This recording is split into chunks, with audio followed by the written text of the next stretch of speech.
Kawadhi weche mamoko eni koko kachilo koda kachochni kurotono neno mano e romo mabende no bagi koda ka jatende piny Kenya Laktar William Ruto mano e kardak madagoreti bore Nairobi odiochieng'no manyoro bang' ka moko kuom rowere mabende ne owuok oko mar ne romo ne kata ne bedo kode romo makamano ne odino ne apaya gino mabende ne ochuno bila mar ne tiyo gi iro malungo wang' kama bende kurotone gitiyo koda iro makamano mar ne keyo rowerego.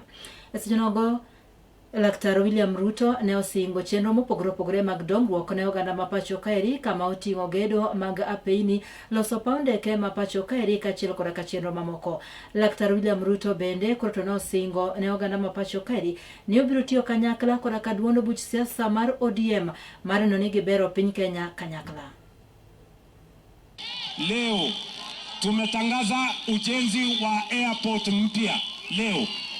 Na hiyo airport itaanza kujengwa kabla ya mwezi wa 6 mwaka huu.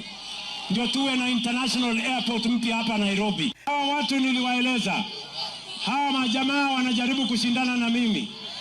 Hawajui vile mashule inajengwa. Hawajui vile barabara inajengwa. Rais ameniongezea ingine 80. Si ningekuwa mjinga nikikataa pesa zaidi?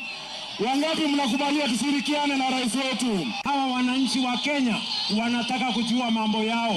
Wanataka kujua barabara, wanataka kujua stima, wanataka kujua maji, wanataka mpango, wanataka sera, wanataka mtaratara, wanataka kujua Kenya itabadilika namna gani.